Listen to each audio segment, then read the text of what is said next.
Sims Complete fans, we are back again. Big Phil and I ready to finally do the quarterback rankings for this 2024 draft class. We finally got them, everybody. We're gonna sit here and actually decide where these quarterbacks rank as far as Phil Sims is concerned. So I'm excited that we're finally doing this. I'm excited to hear your 1 through 6 and at least the top 6. That's what we're gonna do for today. Yeah. So why this? Oh, we're going to finally. What's all the dramatics about? Well, you know what the dramatics are about. I've been asking you to do this for like 3 months now. Okay. So, well, you know what? I wanted to gather more information. Is there anything with like trying to know what you're talking about? Hey, is it okay for you to make a ranking and then gather more information and then re-rank and then change the ranking? Is there anything wrong with that? Yeah. You know, I listen. I don't do that crap. Okay. Yeah, I'm not. Okay. I'm gonna change my rankings. I just found something new about this guy. He likes dessert, so I'm gonna rank him second instead of third. Oh, what the hell? God forbid. You know.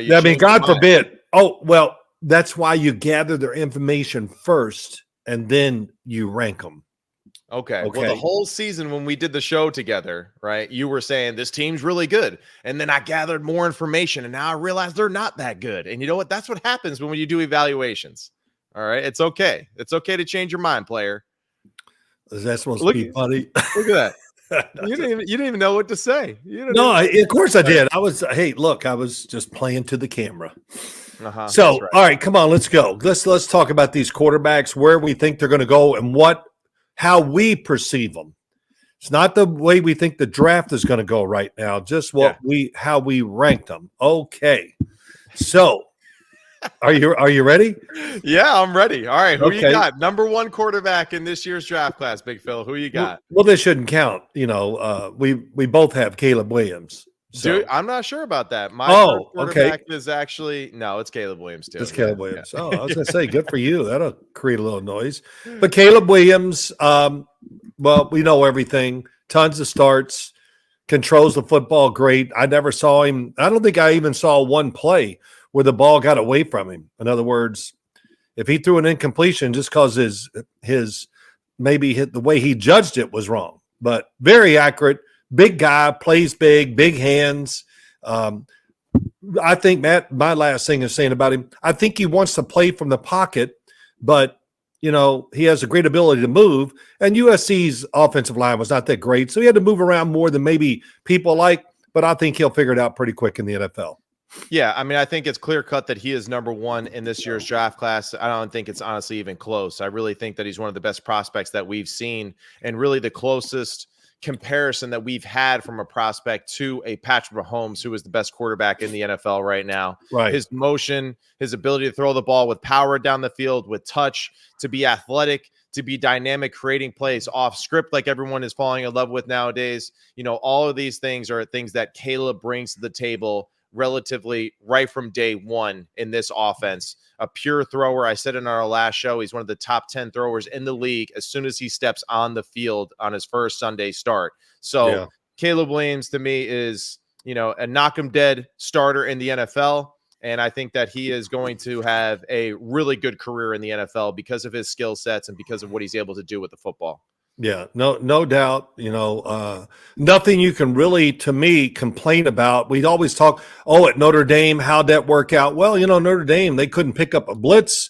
I mean, they couldn't get away from the defensive backs in Notre Dame. So that was just a manhandle. And, you know, I don't expect these guys to have perfect seasons. Everybody, well, against this team, they struggled. Well, I don't care how good you are.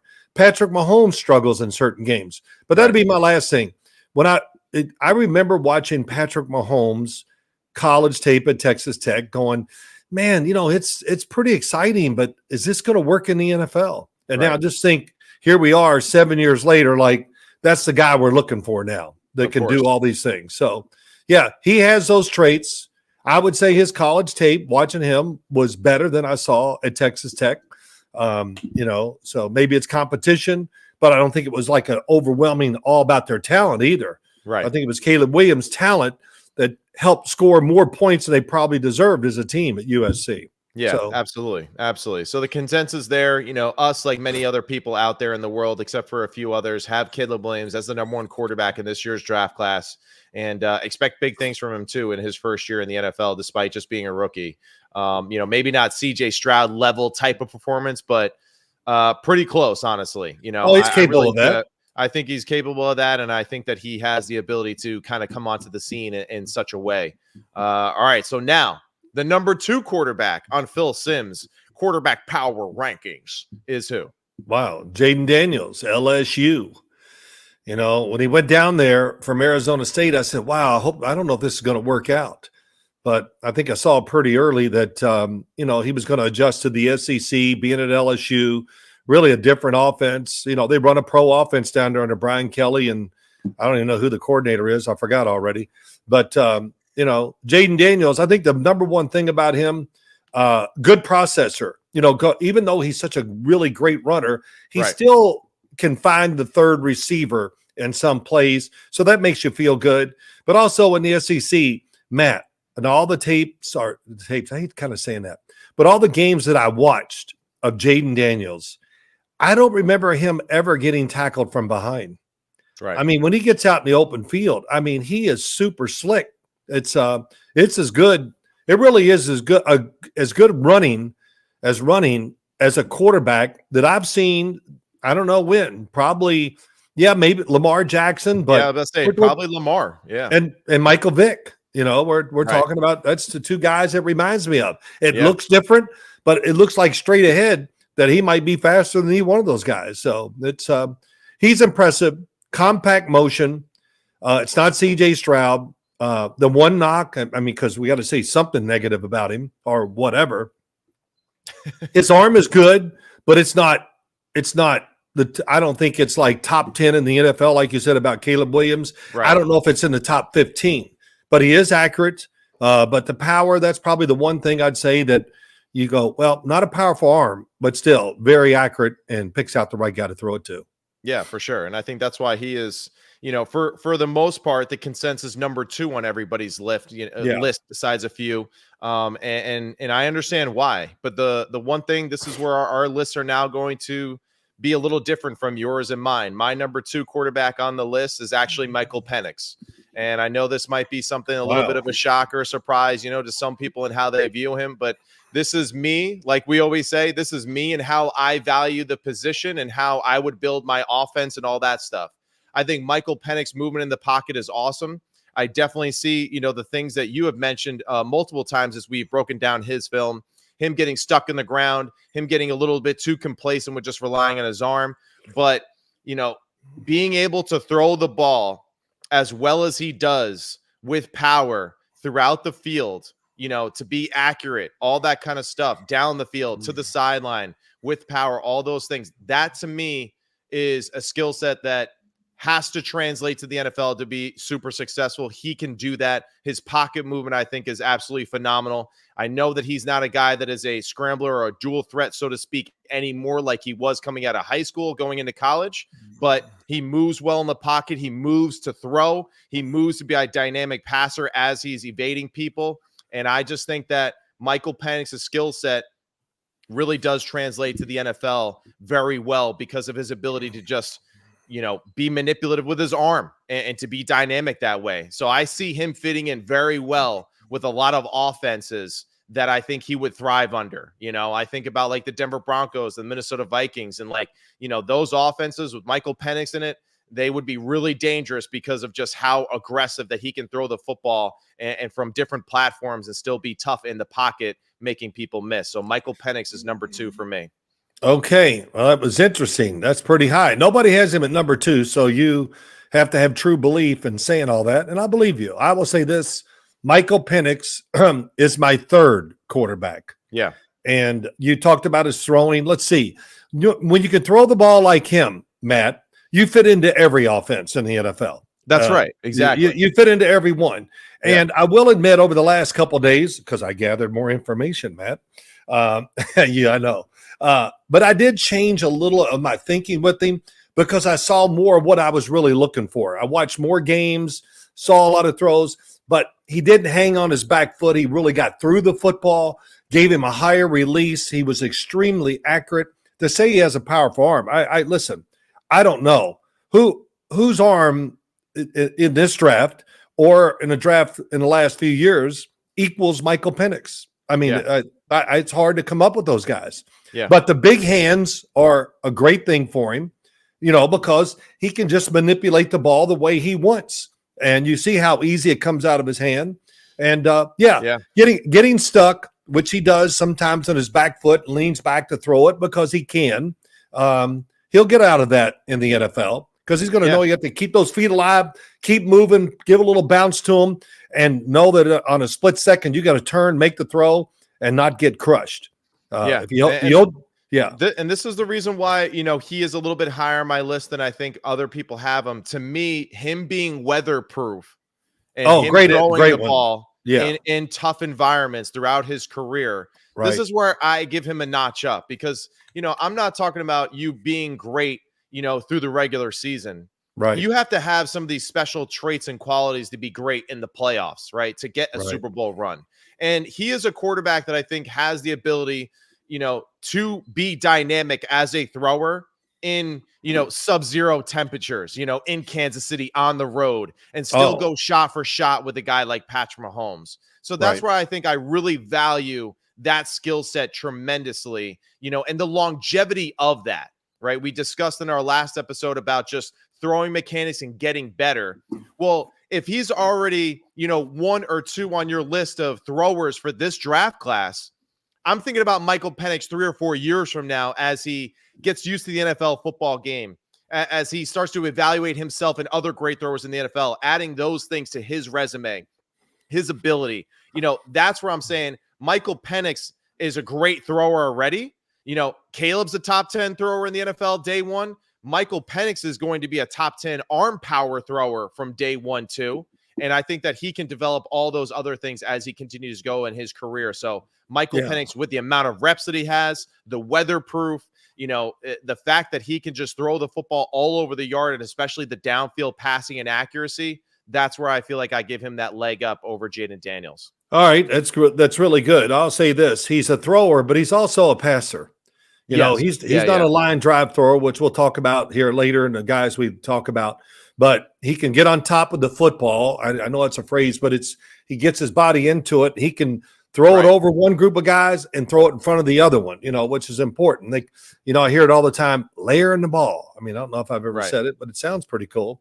But weatherproof, I think that's huge because there's so many teams that are going to play in rain, snow, or wind, in the NFL. And all I say to everybody out there, go watch him at Oregon State on a night game up there, pouring rain.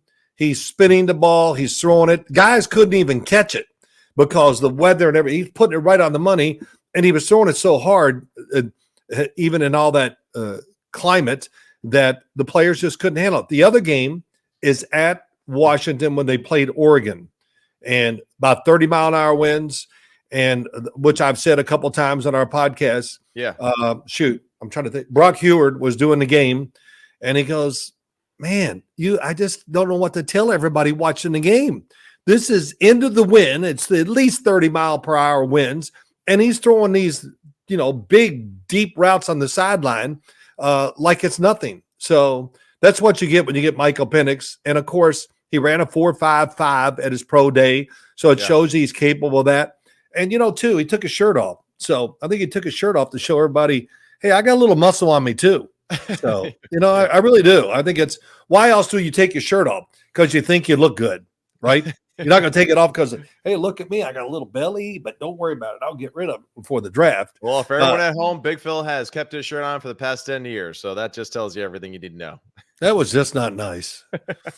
It's just because I don't want to blind everything. Well, never mind. We won't get into that. That's right. All right. Well, that's pretty cool. So we got that down. Now, number 4, my turn. Hold on, player. All right, because that was our number 2. I'm just letting everybody know that my number 3, right? Is who? You would have Michael Penix number 3. My number 3 is Jayden Daniels. So we just have those two flipped, right? Yeah. So that's the only difference in our list. I have Michael Penix 2. You have Jayden Daniels at number 3. You have Michael Penix. I have Jayden Daniels. So now we're going to the 4 spot. I agree with you too on everything with Jaden Daniels and all that. So that's why, I have him in that top 3 ranking too. Right. I just switched around Michael Penix because of the things that I just alluded to. But now at number 4, who do you have, Big Phil? I got JJ McCarthy, number Wow. 4. Yep. JJ McCarthy at number 4. Okay. Yeah, and I think JJ McCarthy, well, I won't talk about where he's going to go, but where I think he is, I don't know. That'll be just throwing darts at the board. You never know about all this stuff. But JJ McCarthy, I think the more I've watched him this offseason, the more I appreciate what he does. First and foremost, I know you've said it, my other son has said it, but yeah, he had limited throws in games a lot of times. Yeah. And I'll just say this, doing both in my career in high school, college, and even the pros, throwing less is not as easy as, he didn't have to throw it much. Well, that's hard because now you got to be more precise. You don't have time to get in rhythm. You can't throw incompletions and go, well, it's second down. I don't care. We'll throw a couple more and see how it goes. So I appreciate that. He's got a strong arm. There's no doubt he can run. I read something this morning, and Matt, everybody has their own opinions, but somebody wrote that, his arm strength, you got to worry about that. That's the last thing I worry about with him. He throws one pitch, right? And that's a fastball. Right. I mean, it's hard to find passes from him that he's just not ripping it. And go look, I know but go look at Iowa and Purdue games where they had to throw it against Iowa to beat them because you're not going to run the ball against that defense. Right. And he really played well. And then against Purdue, he got to open it up too. And he just made a lot of dynamic throws. I know they go, well, those are not great teams. Well, it was pretty damn good. And really, really impressive. Throws well on the run. And there are a few things I'll talk about what that bothers me a little bit, which I saw quite a bit of yesterday, which I was like, wow, I didn't see that the first couple of times I watched his, say, top 50 plays. And what are some of those things that bother you? I was going. Yeah. Well, he gets lined up to say, it's kind of hard to explain. We did videos. I made them. I said, we got to look at this and show everybody. Right. But he's lined up let's just say he's lined up to throw it over down the field to where the tackle or tight end would be. Okay. But he's there and he's in place and he's going to throw a deep sideline route. Okay. And it's almost like he had to go inside out to throw the ball. Right. And he missed every time he did it. And he missed where? Inside or way outside? Because he swung open, or what was he missing out? The thing that I worry about him is what? The ball, when he misses, it's always high. Right. Which is now to the sideline, you get away with it. Over the middle, anywhere else in the field, look out. But yeah, you lose power, you lose direction, you lose spin on the football, and most of those throws went high. Now, maybe I overstated. It's not like it's an alarming thing, but getting in position to throw the pass is just as important as everything else. And so it jumped out to me. So between that, and you've talked about it, he can overstride, which when you overstride, you makes your shoulders go up a little, your front shoulder, and where's the ball going to go? When your front shoulder's high, the ball is going to go high. Right. So there you go. That's my fourth guy. Yeah, that could be something that, again, just I think with mindful coaching and a quarterback coach and offensive coordinator that's aware of that to me is an easy fix for the big part of JJ, right? And his athleticism. The one concern that I have for JJ on top of those things is just the lack of repetition too, as far as just dropping back and being that way, the guy where the whole team relies on you, on every play, and in the NFL nowadays, unless he's with a run heavy football team, but you still got to be a guy that just can knock him dead on a consistent basis. This is something that Jared Goff struggled with early on in his career. And now he's the type of guy that really doesn't miss much, right. And he operates really good in a really well-designed offense. So, but to go to my number 4 now, I do not have JJ McCarthy at number 4. My number 4 is Bo Nix. Okay. I put Bo Nix at number 4 because, to me, this is a guy that has as much or more than more experience than any other quarterback in this draft class. I love the fact of just like the arc of his story, kind of down and counted out multiple times, JJ McCarthy, like it's always been great. It's always kind of been like set for him, and all that stuff. I know they lost in the college football playoff, but like Bo Nix has been through, he's Hell. been through hell, and he's gone through it, and he's come out the other side, as we joke around, like Andy Dufresne, and that's the key, right? Is that, for me, I like that aspect of him a lot, that he's been through a lot at Auburn, goes to Oregon. He deals with 2 different offensive coordinators at Oregon.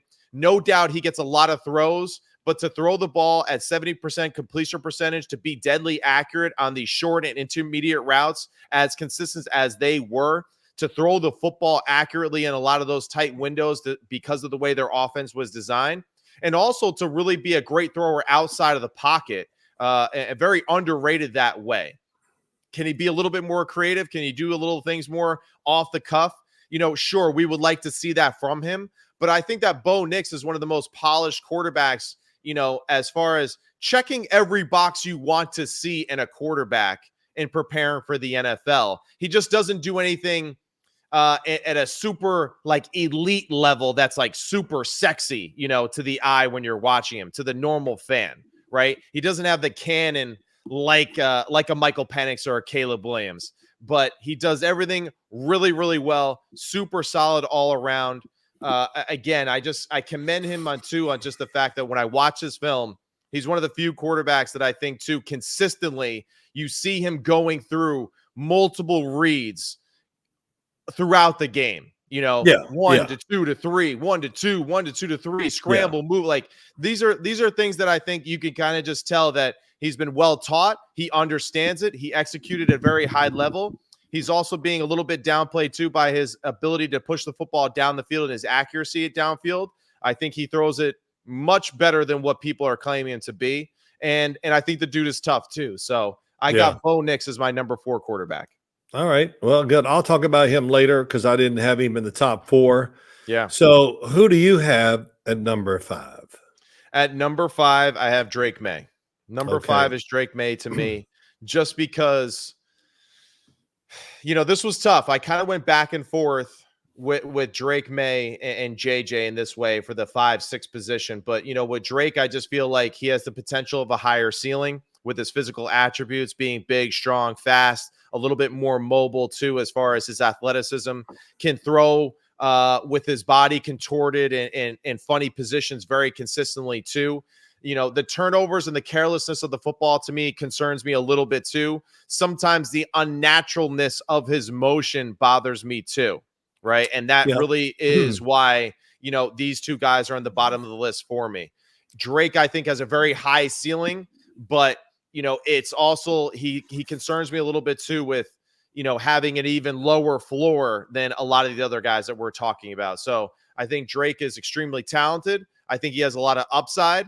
I would say that he is a project type of quarterback too, where I would not start him day one. I would start him after a year or 2 of being in the program if I had that flexibility with that player.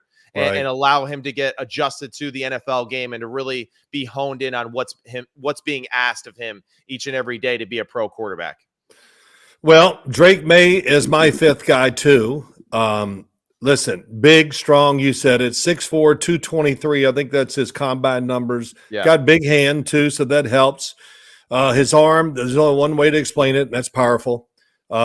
It is. I mean, and look, we've talked about this many, many times, and I say to everybody, if you want to see what we're talking about in motion, here's what you do. Watch his motion when he throws it down the field. Okay, it is absolutely impeccable. It's great. That's why he's a really good downfield thrower. He's awesome, I think, throwing on the run right and left. I don't think he's quite as – he's mobile, but not in the sense that I look at him like J.J. McCarthy, Caleb Williams, Jaden Daniels. I don't put him in that class. It's, he's a big guy. Is he Josh Allen running the football? No. Does he have Josh Allen's arm? No, but his arm is strength-wise. I'll tell you, and when he does it all, when he connects it really well, man, it's with power, and that ball can rotate, and it's easy to catch power throws when you rotate the ball as fast as guys. Boy, but that's why he's lower on my list though too, because it's like you just said it, when he connects. that's where, like, to me, like Caleb Williams and Michael Penix, they connect all the time, right? They connect all the time with those power throws and that accuracy down the field too, and layering the football like you're talking about. And to me, I just don't see that connection, that fluidity in his motion the same way that I do with the others. Now, when it is right, damn, it's good, right? But it's not as consistent as those other two. Okay, it's definitely not. He does miss some throws that we all, like I always say, hit the routine plays to make a few special ones too. Right. But when you talk about him, he's not going to start right away as a rookie. I doubt that no matter where he goes and what happens. But when you put him in there, he's a guy that you ease it. Look, play action passes. Where do play action passes usually go, Matt? Down the field. So it separates you from the line of scrimmage. It expands the defense, easier to see, easier to make the right decision, and more freedom to really get in rhythm to throw the football. Right. But that's what I think right away when I see him. And he's going to have some moments. I watched him at his pro day again yesterday. Gosh, I got to get a life. But I know, isn't it terrible? But I said, let me just watch it again. And I didn't see it the first time, but he missed a couple throws. And it's not that he missed them, because I don't care about completions and incompletions at pro days, but it came out of the side of his hand. Right. And, I was like, wow, how could, I just can't imagine. Like over rotating his hand as he's following through, and it's kind of sliding off like, his pinky a little bit too quickly. And that's why it kind of spins a little funny. Well, the nose of the ball goes down, and where the hell's the ball going? It's going down. But it wasn't like I went, oh my gosh, he corrected it. I think he had like 2 of them in the workout. But really, when you're against air and doing all that, you should never have one of those. So not that alarms me that much. I think he's a big, mobile, strong guy, and he's going to go wherever he goes, just do a lot of play actions, make the transition as a rookie much easier. So I'm not as I don't know what to say. I'm not as down on Drake May as a lot of people were. Yeah. And but it's a good quarterback class. I think the more I watch him, the more I'm starting to believe it's even better than I probably gave it credit for, 2 weeks ago. But Drake May, number 5. All right, number 6. I got to remember who I got. Well, I got one left. Yeah. And who is it? It's Bo Nix. Yeah. And that was hard. I guess I did it just going being number 6 in my eyes, and when I ranked them, it's really hard. They're so close, some of these guys.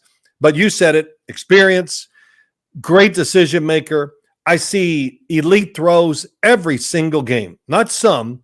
And I don't see 1 or 2. I see about 5 elite throws. How the hell is he number 6 on your list then? Just because I'm looking at like Drake May. Let's put it that way. I would have switched them if I was doing anything. Right. But I guess I was going for, if it all hits, Drake May is just physically maybe a little better. Right. Size, not mobility. That's the other thing. Bo Nix runs well. Right. And he can throw off running right, running left. He can throw from the right hash to the left sideline. So I think the arm strength thing, I try not to say it too much because I think it's extremely overrated with him. Mm-hmm. And I think he's going to be a really good NFL quarterback. Look, his dad's a high school coach.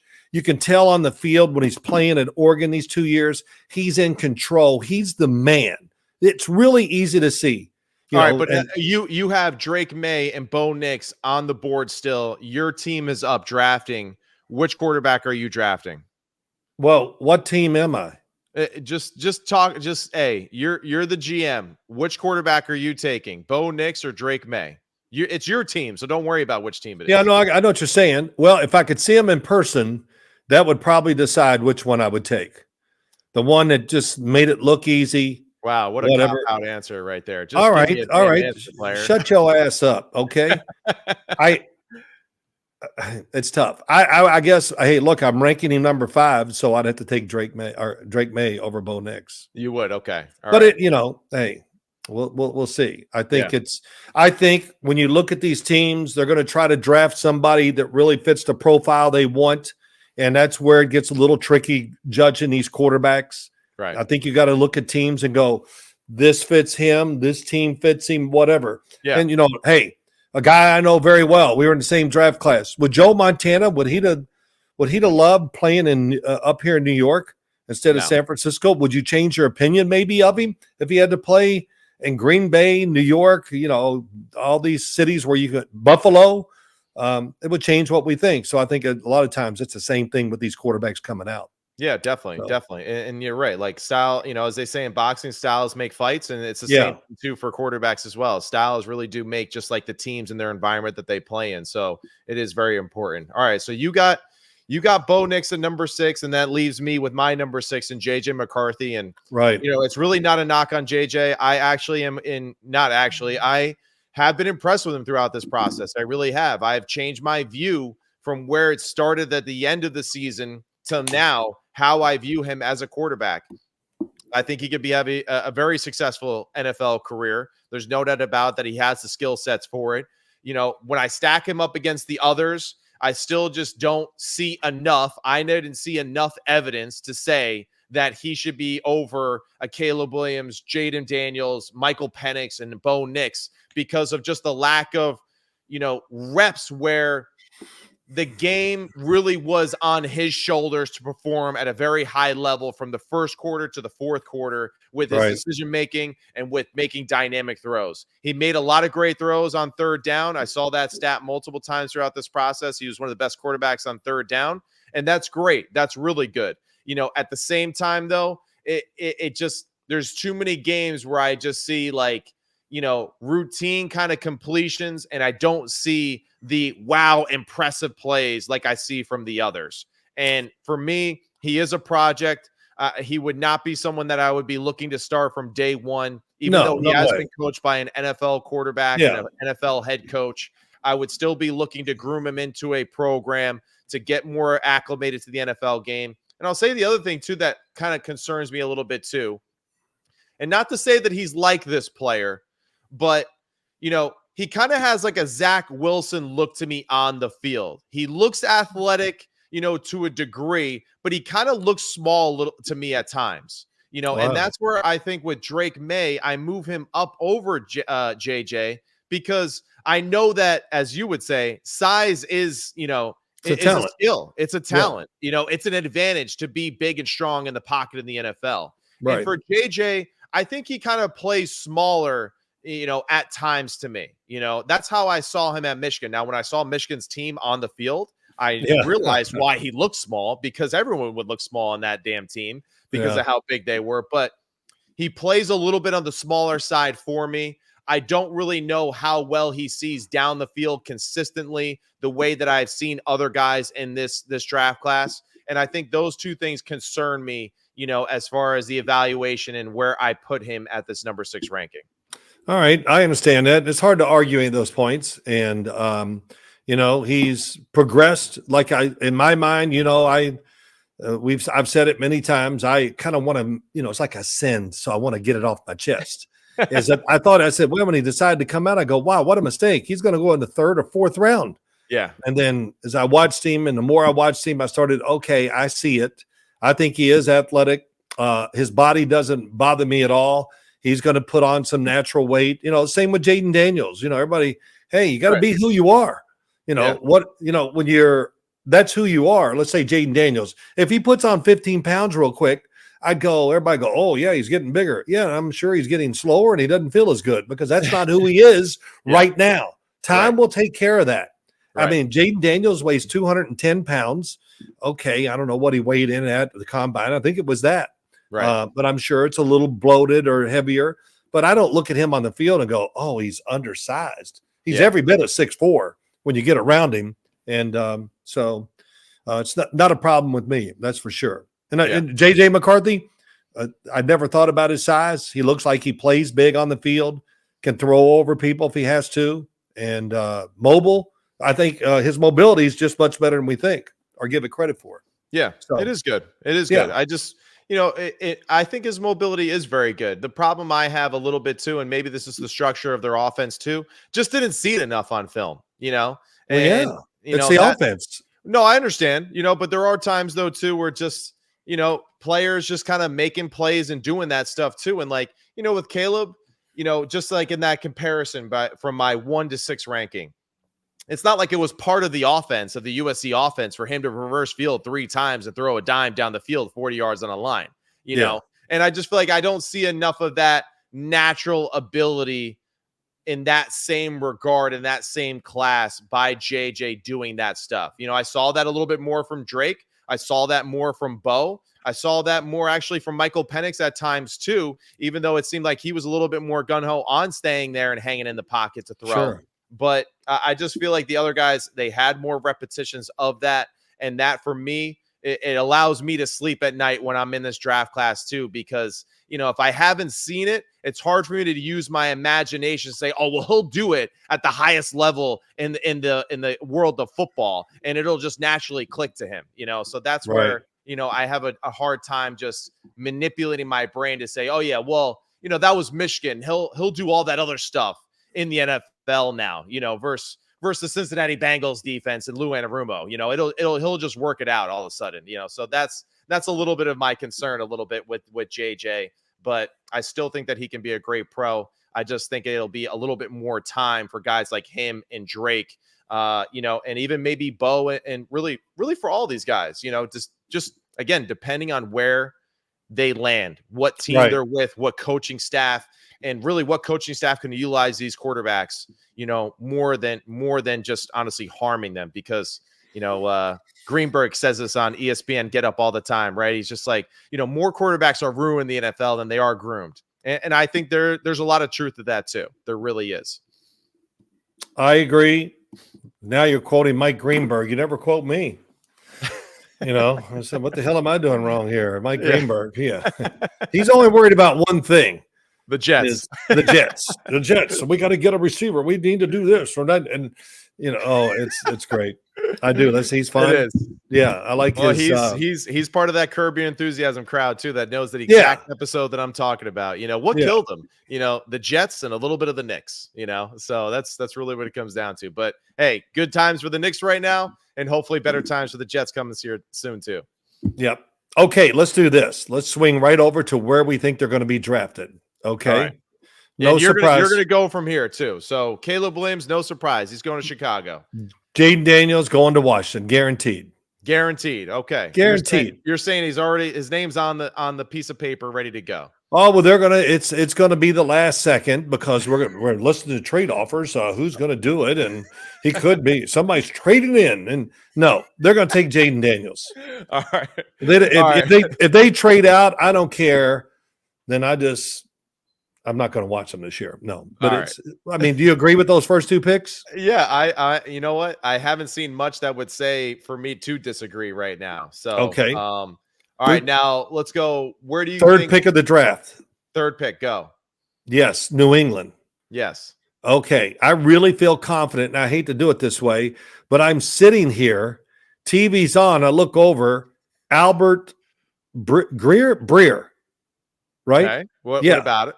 New England looking to trade to get out of the third pick. Okay. I didn't need to see that to say this because I think they will. I've always kind of thought New England's going to get out of that pick and move down, and they're going to get some picks, and I think it's going to be Minnesota coming up, and this will get you. I think they're going to come up, and I think they're going to draft J.J. McCarthy at number 3. J.J. McCarthy at number 3 to Minnesota. What do you got? Minnesota. No, this is all you right here, player. This is you. Well, you're not going to do it too? No, because I honestly didn't prepare for it, so I'm not doing it. Well, oh my God. So we got to give you a big notice to where you think these guys are going? Jesus. Okay. So, let's go to this. So the fourth quarterback taken in the first round. Yes. New England traded with Minnesota, so they got picks 11 and 23. Okay. Right? Okay. And so New England now, with the 11th pick, is going to take Drake May. 11th pick, they're taking Drake May. Okay. I think it's a good fit. I think when you think about their team, they need a quarterback. You got Gerard Mayo, defensive head coach. Mm-hmm. I'm sure he's still going to help out on the defense. And Alex Van Pelt is the offensive coordinator. What did he do at Cleveland with, last year with what they did on offense? A lot of play action passes, get the football down the field, really make it easy for the quarterback. And run the ball. Yep. Yeah. Run. So just balancing it out, not going to get in the shotgun and throw it every down. Yeah. So who does that sound like? To me, it sounds like Drake May. Okay. Yeah. All right. You agree? You like that? I do like that a lot. I think, well, it's great for Drake too, because I do think that it's going to be a good combination too. And I think he kind of fits to that New England environment with his size and strength too. I think that plays into being a good New England Patriots quarterback too, because like you said, with Montana and San Francisco, I think Drake would fit very well into that Right. environment late in the year too, and be able to throw with power and accuracy down the field when the weather isn't so great. So I do like that pick. All right, so now the Yeah. fifth quarterback, who's that? I'm going to go Michael Penix Okay, to where? to the Las Vegas Raiders. Wow.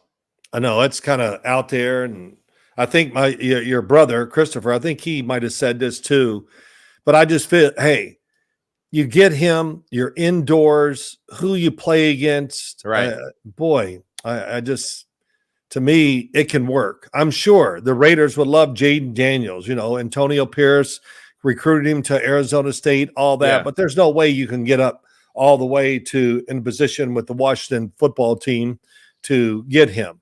Okay. So Michael Penix indoors with the Raiders. I know they need other positions, but they drafted in the first round last year Tyrese Wilson, who's a really good defensive end who had foot injury, finally came on.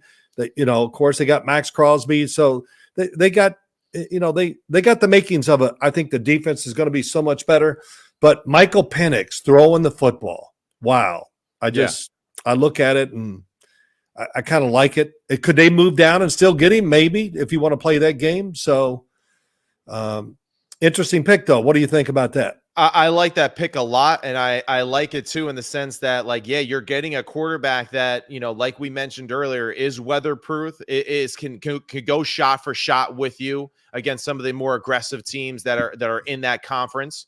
And of course, especially in their own division too, with what Sean Payton's doing, with what Mahomes and Reed are doing, with Harbaugh and also to Herbert.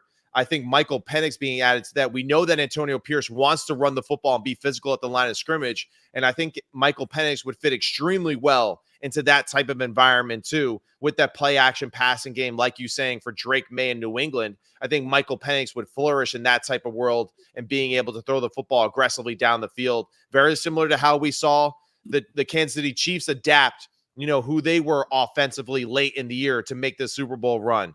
And just playing off the physicality and then just precision passing down the field.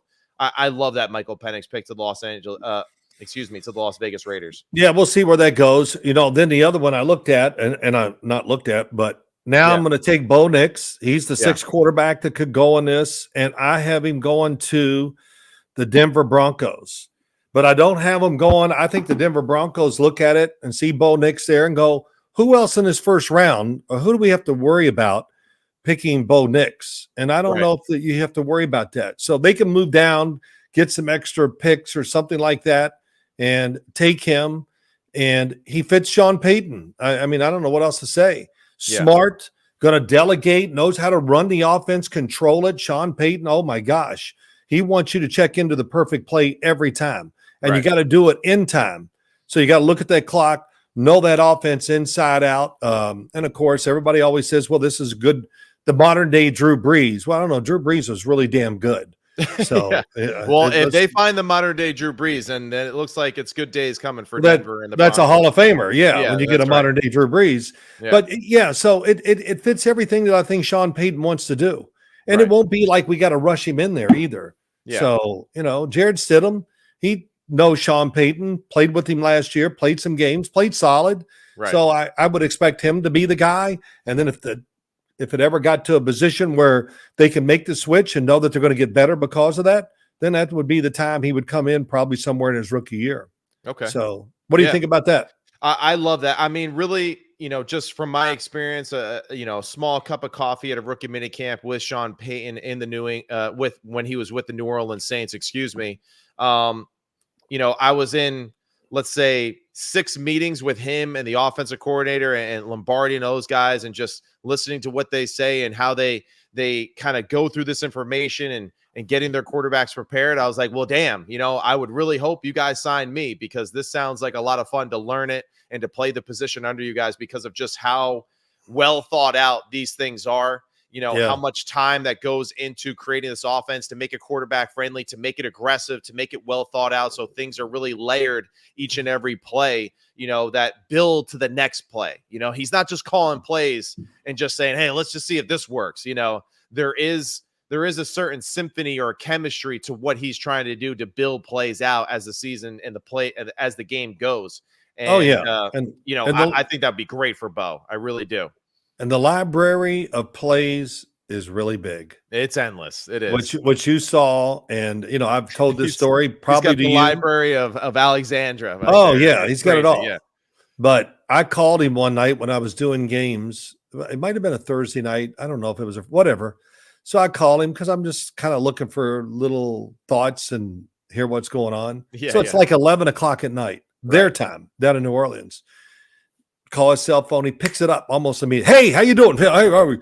And I said, I hope I didn't, he goes, oh no, we're all sitting around, got my feet up on the desk. We're watching film. We're trying to come up with a couple more plays. And I just love it. But it's, the end of the week, the energy it takes to get the team ready every week. And there they are. We're just looking for something new, whatever. Yeah. Probably looking at 1950 games and go, what do they run there? It's for sure. But he's that type of guy. And so that says why he likes to put so much on the quarterback. Yeah. Because, Sean was a quarterback too at Eastern Illinois. I think he played over in Europe for a year or 2 years. So, he thinks like a quarterback. And he kind of runs his offense like, well, that's really me out there, not them. And right. You agree? I mean, that's what he thinks. Drew Brees, he thinks like me. Oh, good, I can beat him. Right. Drew completes the pass. Yeah, it felt good. Drew, way to go. Let's go to the next play. And he's got that good mix too of just like the Bill Parcells background too, where he kind of has that old school toughness and like I don't give a damn attitude too. So I think that's why his teams always have a little bit of an edge. Whether his players like him or not, doesn't matter. He gets his teams ready to go and he definitely knows what he's doing. So, well, they're not going to listen. I like that pick a lot.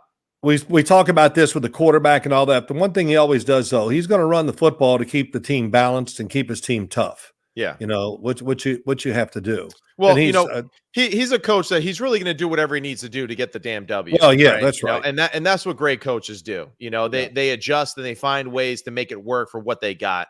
And I think for Bo, he'll be creative in making sure that he can ease him into the position and then eventually, be able to let him go because he's just going to keep building on those things and teaching him that way, And, hey, good for Bo, man. Lucky you, Bo. And I think he would value a guy like Bo because he just wants a good soldier. That's something that I think people forget about with Drew Brees. Not to say that Russell Wilson wasn't a good soldier, but he was a different stage in his career, when these two met, But Drew Brees, like when you hear the stories about him, dude was just a soldier, clocked in first, clocked out last, and just like was always there just on it. And I think Bo has kind of shown and displayed a lot of those things as you listen to his story from Auburn to Oregon and how he's kind of become that. And I think that would be a match made in heaven for those two. You said earlier about all he went through at Auburn and now he's at Oregon and how that all fell in place for him. It was all good. And I always say this, and I love the quote because I think it's true. Terry Bradshaw once said, to be a successful quarterback, first you got to go to hell. That's and then you can go to heaven. But it's a tough learning period for all quarterbacks. I mean, the game, no matter what, even once you're a veteran, it's still tough. Right. But you gotta be able to withstand adversity and then hang in there and just make it work if it's possible, which most of the time it is. Which you displayed in your own career too. Sometimes adversity. Yeah. Well, sometimes more often than not in this New York media. So okay. Well, I didn't. It's a different just take world the goddamn compliment, Phil. All right. Jeez. As I always say to you, shut your ass up. Okay. No, so we kind of gave another thumbnail sketch of the quarterbacks. I had the courage to say where I think they're going to be drafted. You didn't, so I understand. I don't blame you. I just don't give a damn. You can keep playing that game. I don't care. I'm honestly over it now. I just want to see what happens this weekend. Well, you're the one who said to me, "Come on, I'm like, okay, all right, let's do it." I wanted you to rank them, Phil. I did. Care. Yeah, good. I don't care where you project them to go after you talk to all your friends in the NFL who've told you where some of these are going. Well, wait. Whatever, Phil. You're on the phone all the time. Like, oh, so what do you think? What do you think? Tell me. Yeah. Hey, yeah, I can honestly say I didn't call one person in the NFL for any info. What are you rolling your eyes for? Who in the hell do I know? I don't know anybody. Yeah. I don't know anybody. You don't know anybody? No, not to where I could call them and ask them questions like that. All right, sure. Okay, well, all right. I guess I'll go to confession this week for lying. I don't know. Yeah. Okay, you're such a jerk. All right. Well, anything else? Let's go. You got That's anything all else we got. I'm just so proud of you for finally, just having the courage to rank them. Really proud of you, man. You did it. It wasn't that painful, right? And we're gonna be back. Me and Big Phil, we're gonna go to the studio. We're gonna break down some film. We're gonna go through some more of the stuff that they've shown on film here coming up soon. Right. I know we're excited to do that. We'll do that post-draft too. So we'll be able to kind of talk through those plays and discuss, whether or not those things or those attributes really fit this offense, or maybe where those coaches are going to start to add those attributes to their offense because of who they drafted. Right. And I think that'll be exciting too, to kind of play that game a little bit. But it's always big guy. Yeah, it's always exciting just to talk with you, Matt, and have you disparage me and say bad things about me, but it's okay. That's what children do. Well, I'm never going to go up and do what Dad did. Yeah, okay. I know that story too. I did it myself. So yeah, that's all right. Well, I played football and now I'm in media too. So there you go. That just tells you everything. Yeah, it does. It's all good. All right, Matt. All right, Phil. Next time. I'll see you next time, player. Yeah, all right, see you next time. Toodles, Thank you to Believe, Sims Complete, Instagram and Twitter. Phil Sims on Instagram and Twitter. Hey, and then follow us on YouTube and call Phil and ask him some questions. All right, we'll answer some fan questions. Let's do that. But your ass, you put it out on Instagram because my phone was buzzing and I couldn't hear it. I mean, Pat Leonard told me to do that. He was like, "This is the funniest thing ever. You have to do this." So. And what's funny too? I took my son to the park actually later that day, right? To go hang out with him, to go to the slides, do the swings, all that stuff. Right. And guess who I saw at the damn park? Pat Leonard. Really? Yeah. He left his son's baseball practice and he's like, "Hey," he goes, "Matt Sims, Pat Leonard." I'm like, "Holy!" I've never met him in person, but it was pretty funny how you were up here, right over here. Yeah, right over here. Yeah, playground. It's just crazy. Yeah. And what was his son doing up here? Well, we won't get into too many details, but yeah, we just say they were going to baseball practice. He left practice. Yeah, we met at the park, so pretty funny, small world that way. Yeah, it is small world. Yeah. Okay. All right. Great talk. Great things. Good things. All right. Good things. Okay. Yeah. See you later. Okay. Yeah, you the man. See you. Goodbye. You're the man. Have a good day.